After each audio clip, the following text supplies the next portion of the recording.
Villa de Cire, de May Sinclair. Él lo había dispuesto todo para ella.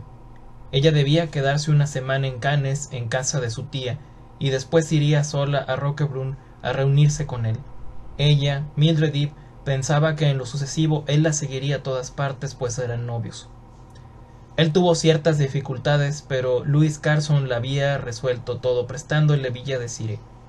Ella se encontraba muy bien ahí. Narcís y Armandine la servirían.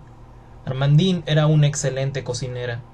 Los Dering, sus amigos, vivían a 400 metros de la casa. Lo habían dispuesto todo sin olvidar detalle.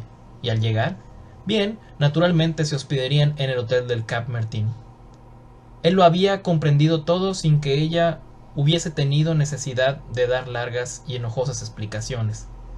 No contaba con medios suficientes para alejarse de los hoteles de Cap Martin o Monte Carlo, y si bien los Doring lo habían invitado, no podía presentarse en su casa por las buenas en plena luna de miel.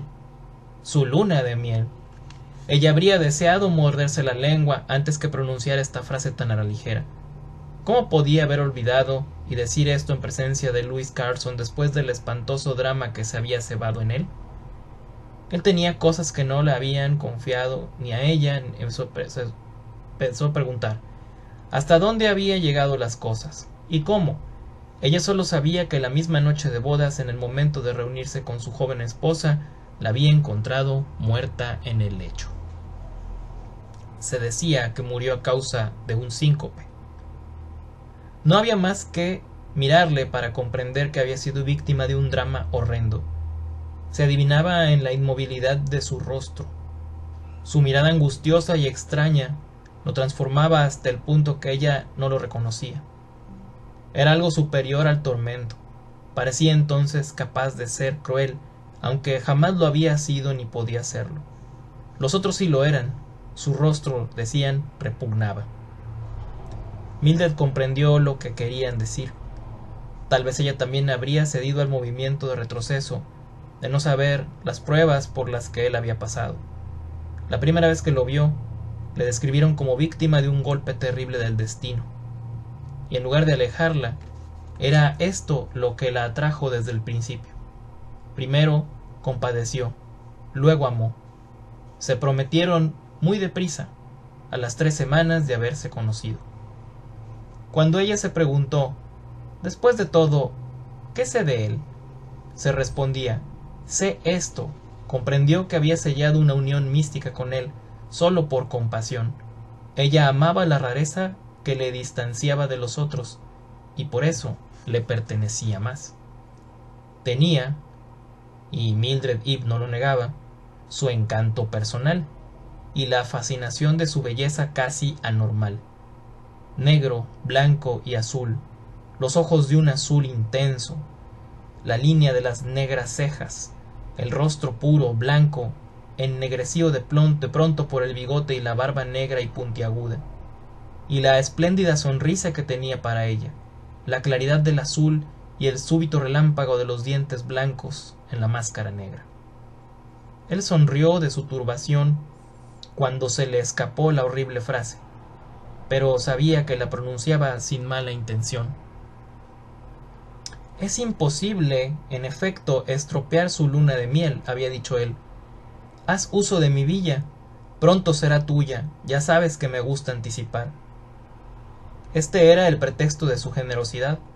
Así lo había repetido al reservar para ella una plaza en el tren de lujo de París, que no le permitió pagar. Ella tenía la intención de viajar en tercera clase. Esto no es más que adelantar las cosas, había dicho él. La acompañó a la estación de Lyon y de pie en el andén, con un enorme ramo de rosas encarnadas en la mano. Ella, en el último peldaño del vagón, se inclinaba un poco sobre él. El rostro de Luis quedaba casi a la altura de sus pies, cuyos blancos zapatos relucían en contraste con las medias de seda negras. De pronto, él inclinó la cabeza y le besó los pies. Al arrancar el tren, él corrió junto al vagón y le dio las rosas. Ella ocupaba su asiento en el tren rápido, con el gran ramo de rosas sobre las rodillas, y soñaba. Viajaba en el rápido de la Riviera. La semana próxima estaría en Brocquebrune, en Villa Désirée. Leía las 3 letras bordadas en cojines grises: PLM, París-Lyon Méditerranée, París-Lyon Méditerranée, una y otra vez, sin cansarse. Estas letras cantaban al ritmo de las ruedas y se incrustaban en su sueño. De vez en cuando pasaban los pasajeros, volvía los ojos a otra parte. Ella acercaba las rosas a su cara y las besaba. No supo cómo pudo soportar la larga y tediosa semana en casa de su tía en Cannes. Y ahora había terminado. Estaba sola en Roquebrune. El angosto sendero contorneaba la mansión de los Dering y se encaramaba por la colina. Surcaba un pequeño olivar desde el cual ella veía abajo la terraza del jardín. Las ondas luminosas del sol acariciaban los muros con su reflejo. Las terrazas escalonadas aparecían radiantes con su carga de limoneros y naranjos. En la última se erguía Villa Désirée, blanca, adormecida entre 2 palmeras semejantes a 2 mástiles, coronados por un ramillete de hojas puntiagudas, cortantes, suaves, verdes y oscuras. Los olivares grises moteaban la colina y a ambos lados de la casa. Rolf y Martha Dering la esperaban en la escalinata que daba al acceso al mirador, con Narcís y Armandine. —¿Por qué no ha venido a quedarte con nosotros? —preguntaron. —No he querido estropear su luna de miel. —¿Qué cosas tienes? Hace tiempo que pasó. De todos modos, hace ya 3 semanas que dura. Se sentían alejados dentro de su felicidad. Entró con ellos, guiada por Narcís y Armandine. Las guardesas sumidas con Mildred, visiblemente hostiles a los Dering, les dejaron en el salón.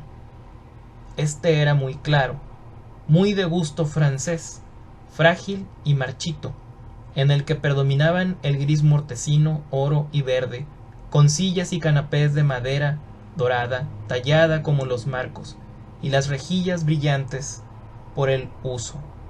La luz cálida penetraba por los grandes ventanales abiertos a la terraza.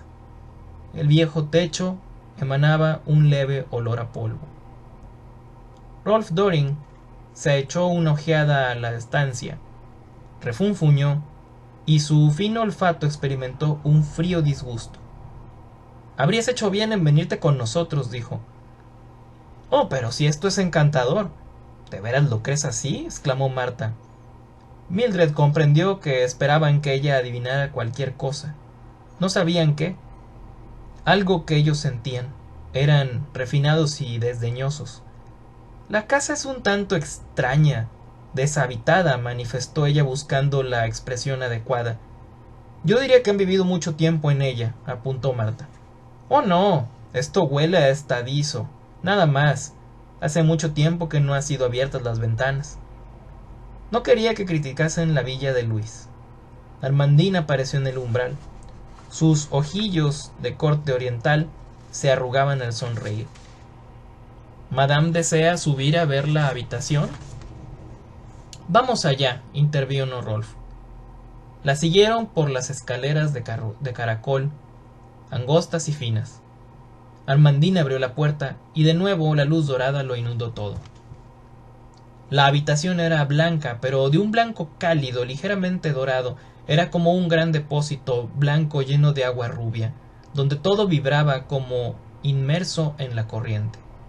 El tocador y las sillas blancas, la alta cama también blanca, y el puy de otomán a rayas rosas y blancas, todo brillante y mudo, pero temblando en el silencio, con tibio palpitar, el palpitar de la luz.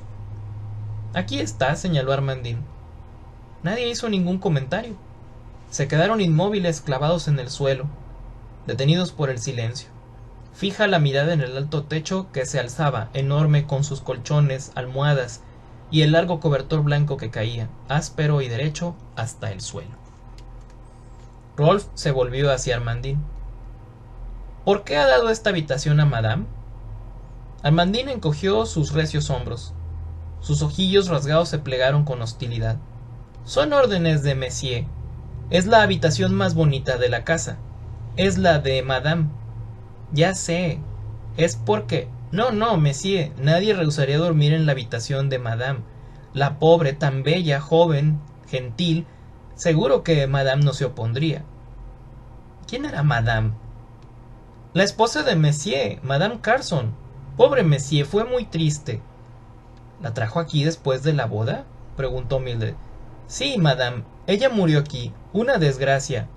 ¿Puedo hacer algo por usted, Madame? Nada, Armandine, gracias. Entonces voy a preparar el té. Se volvió desde la puerta y preguntó en su untuoso acento provenzal. ¿Madame no tiene nada que decir de esta habitación?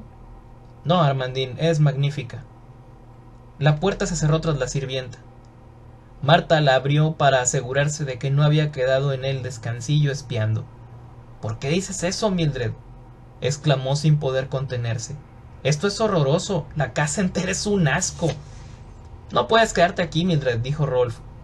¿Por qué no? ¿Es la casa de ella aún? Marta y Rolf se miraron, como si preguntaran qué responder, mas ninguno movió los labios. Oh, su fantasmita no podrá hacerme ningún daño, si eso es lo que les preocupa. No digas tonterías, claro que no se trata de eso, respondió Marta. ¿De qué entonces? Esto es terriblemente solitario, Mildred, dijo Robert. No, estando Narcisa y Armandine. Está bien, como gustes, pero te digo que no nos quedaría ni una noche en esta casa, declaró Marta. No me agrada el ambiente. Mildred se acercó hasta la ventana abierta, volviendo la espalda a la cama grande y repulsiva. Abajo, en las terrazas, se extendían las grises ondulaciones de los olivares, y más allá, el mar. Marta estaba en un error. El lugar era magnífico, adorable. Ella no tendría miedo como la pobre Madame. Luis la había amado. Ella sentía cariño por esta casa y por eso él se la había prestado. Mildred se volvió. Rolf ya no estaba en la habitación. Se había quedado a solas con Marta. Esta murmuraba algo entre dientes. Mildred, ¿dónde está Monsieur Carson? ¿En París? ¿Por qué lo preguntas? Creí que vendría aquí. Lo hará poco después. ¿A esta villa? No, en Cap Martin. ¿Era esto lo que pensabas? Rió Mildred. Comprendía los temores de su amiga por las cajas encantadas, pero no su inquietud en cuestiones de decoro. Marta parecía intimidada y vergonzosa. Sí, admitió, pensé que... Haces mal en esto, Marta. Deberías tener más confianza en mí. Marta la miró con insistencia. Sus ojos claros rebosaban afecto. ¿Estás segura que puedes confiar en él? ¿En él? ¿Tú tienes confianza en Rolf? Sí, es eso, Mildred. Así es. ¿No sientes miedo? ¿De qué habría de tener miedo? ¿De la pobre Madame? No se trata de Madame, sino de Monsieur. Ah, espera a verlo. ¿Es muy guapo? Sí, mas no es por eso. No puedo describírtelo. Descendieron cogidas de la mano envueltas por una luz cegadora. Rolf las aguardaba en el mirador. Se llevaron a Mildred a cenar. Deja que avise a Armandine que pasarás aquí la noche, propuso Rolf. Es inútil, no tengo ganas de que me tomes por una miedosa. Le mostraron un cuartito libre al lado de su habitación, muy bien acondicionado, a su disposición a cualquier hora de la noche, por si cambiaba de parecer. La puerta de entrada se cerraba con un pestillo. No tienes más que abrir y deslizarte hasta aquí, dijo Rolf. 2. Armandine, dócil, sin el menor indicio de hostilidad una vez ausentes los Doring, le había dejado sobre la mesilla de noche la palmatoria, las cerillas y la campanilla que Madame solo tenía que agitar si tenía necesidad de algo durante la noche. Luego se retiró. Una vez que la puerta se cerró dulcemente, Mildred contuvo la respiración en un leve bostezo. Veía su rostro con la boca a medio abrir. Reflejaba en el espejo los altos candelabros. Los latidos de su corazón que aceleraron tanto su ritmo. Sentía cierta inquina por ese rostro de aspecto grotesco. ¿Es posible que tenga miedo?, se dijo. Nah, Rolf y Marta se habían hecho caminar muy deprisa, eso era todo. Su corazón latía como con fuerza y su boca se abría por la misma causa. Apretó los dientes y dejó que su corazón tornase a su cadencia normal. Ahora ya se había calmado, pero la prueba comenzaría desde el momento en que apagara las luces y cruzara a oscuras la habitación camino al lecho. La llama se inclinó a su leve soplo, volviendo luego a enderezarse. Sopló más fuerte por 2 veces, teniendo la sensación de ganar tiempo. La llama menguó, acabando por extinguirse. Apagó de un soplo la otra bujía. El puntito incandescente del pabilo subsistió por un instante en la oscuridad y se desvaneció con un tenue crepitar. Al otro extremo de la habitación, el gran lecho espejeaba. Marta tiene razón. Esta cama es horrible, pensó. Se percató de que apretaba los dientes en señal de desafío mientras avanzaba hacia él, poco a poco, demasiado orgullosa para tener miedo. De pronto, a mitad del camino pensó en Madame. Es espantoso, se dijo al subirse al elevado lecho funerario, que Madame haya muerto. Su espalda carecía de protección, mas tan pronto estuviese entre las sábanas, todo iría mejor, a condición de no pensar en Madame. Muy bien, entonces dejaría de hacerlo. Se puede enfermar de miedo, nada más con el pensamiento. Deliberadamente, con un intenso esfuerzo de voluntad, ahuyentó de su mente la triste imagen de Madame y sorprendióse pensando en Louis Carson. Esta era la casa de Luis, donde acudía cuando deseaba ser dichoso. Ella comprendió que la había mandado aquí porque ansiaba serlo de nuevo. Ella estaba allí para disipar su tristeza en recuerdo de la pobre Madame, o tal vez porque el lugar le resultaba vulnerable, o porque ambas le resultaban vulnerables, ella y la joven esposa muerta que no llegó a serlo. Quizá no pensaba en ella como en una difunta y no quería desterrar su imagen. La habitación donde ella había muerto no le era hostil. Luis poseía la fidelidad de quienes para ello no existe la muerte. Ella no lo habría amado de no haber sido fiel. Se puede ser fiel y volverse a casar. Estaba convencida que al verse en este cuarto obedecía a una magnífica razón. Todo cuanto Luis hacía, pensaba, sentía o deseaba se debía a una magnífica razón. Evocó a Luis en la estación, a su hermoso rostro mientras la miraba y su gesto repentino de besarle los pies. Su mente naufragó en un sueño feliz, embriagador, hasta que durmió profundamente, poco antes de la medianoche. Desvelóse de pronto con un sentimiento de angustia intolerable, como si lo hubieran arrancado de un sueño de violencia. La habitación era una masa gris en la penumbra de la luna turbada por las nubes.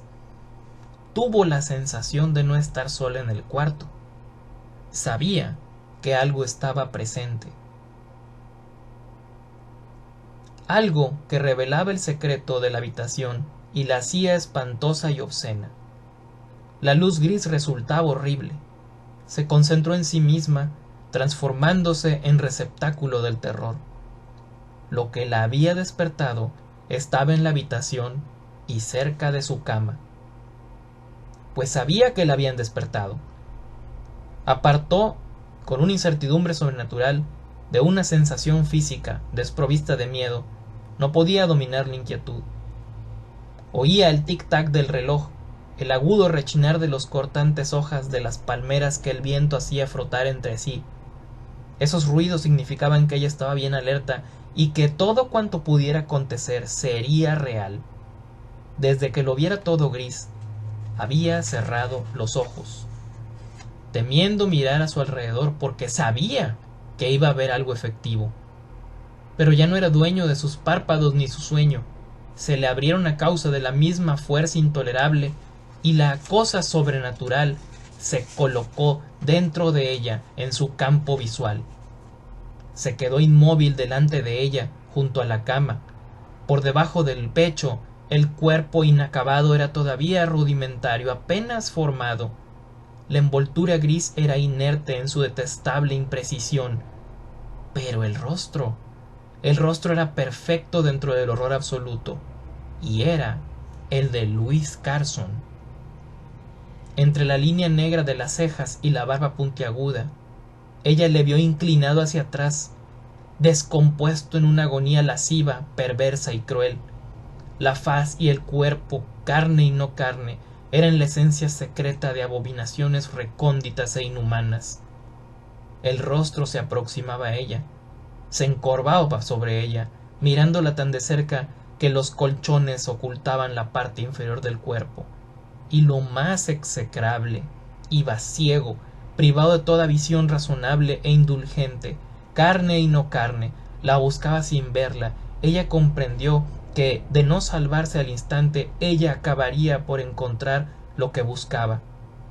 Tras la muralla de los colchones, la forma inacabada e incompleta se definía, y ella la sentía temblar como las palpitaciones del alumbramiento. Su corazón flaqueó hasta el punto que tuvo la sensación de que se le paralizaba en el pecho, como si éste se ahuecara sobre la espina dorsal. Luchó con el flujo y reflujo del desvanecimiento, puesto de que si perdía la conciencia, la atroz presencia la dominaría inmediatamente. Toda su voluntad se alzaba contra él. Incorporóse bruscamente en el lecho y exclamó: «Luis, ¿qué haces aquí?».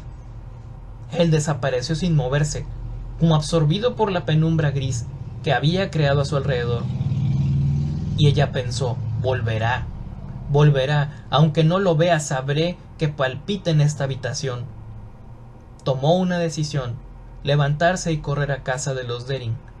Sentía la necesidad de aire fresco, de ver a Rolf y Marta, de notar tierra firme bajo sus plantas. Encendió la vela que había sobre la mesilla de noche y se levantó. Seguía con el presentimiento de que la cosa estaba ahí y que de pie resultaba más vulnerable, corriendo mayor riesgo. Su pavor era demasiado grande para vestirse como de costumbre. Calzó los zapatos en los pies desnudos, púsose el abrigo de viaje sobre el camisón, bajó al vestíbulo y se escurrió por la puerta principal, descorriendo el pestillo con el mayor sigilo. Recordó que Rolf había dejado una linterna en el mirador, por si fuera necesario, como si él lo hubiera sabido. Con la linterna encendida se abrió paso por el jardín, bajando de terraza en terraza, para seguir luego a través de los olivares hasta el abrupto sendero que conducía a casa de los Dering. Vio luz en la habitación desocupada. La puerta de la casa estaba cerrada con pestillo. Por fin se vio en un cuarto iluminado para ella. De nuevo supo lo que debía hacer. Partiría antes de la llegada de Louis Carson al día siguiente para no volver nunca más.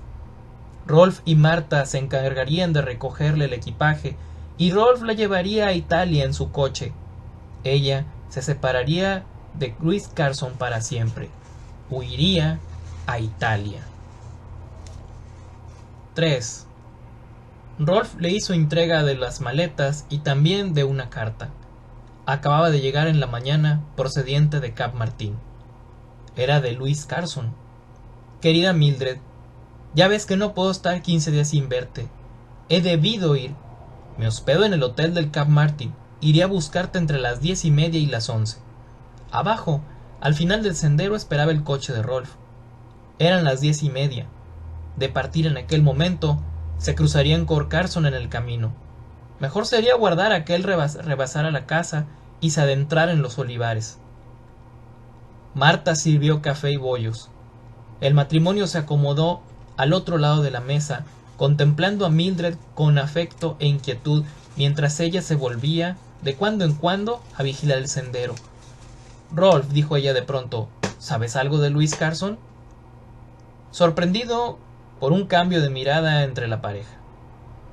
«Nada bueno lo que dicen las gentes de sus alrededores». «¿Qué dicen?». «Es mejor que lo ignores», dijo Rolf. «Debo saberlo, es necesario». No sentía otra cosa que terror, un terror que nada era capaz de aumentar después de lo ocurrido. «Es poca cosa. Solía recibir a muchas mujeres y no era demasiado rígido en cuanto a su elección. Parece haber sido un tipo abominable, dijo Rolf. En efecto, intervino Marta. Trajo a su esposa después de... Rudolf, ¿de qué murió Madame Carson? No me lo preguntes, contestó. Pero Marta respondió por él. Murió de miedo. Vio algo que, ya te dije, el lugar no podía ser más espantoso. Rolf se encogió de hombros. Bien, nos has dicho que lo has notado tú misma. También lo presentimos, pues sabemos los horrores que han tenido lugar en esa villa. Ella lo ignoraba todo. Te digo que ella vio algo. Mildred volvió hacia ellos su pálido semblante. Yo también vi algo. ¿Tú? ¿Qué? ¿Qué has visto? ¿A él? A Louis Carson. Entonces es que ha muerto, si dices haber visto su espectro. Los fantasmas de los pobres muertos no hacen ningún daño. Era quien es. Llevaba la bestialidad pintada en el rostro. Un rostro...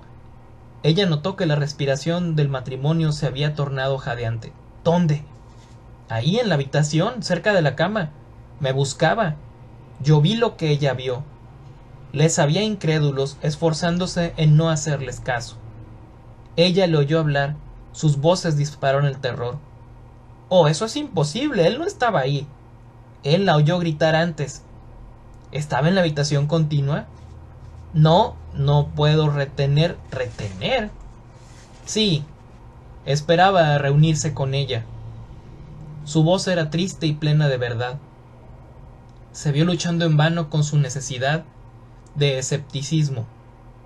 Mira eso, dijo entregándoles la carta de Carson. Él esperaba reunirse con ella, repitió Mildred. Y anoche esperaba reunirse conmigo. La miraron de hito en hito pasmados. Oh, exclamó ella, ¿aún no lo comprenden? Eso no le ha esperado.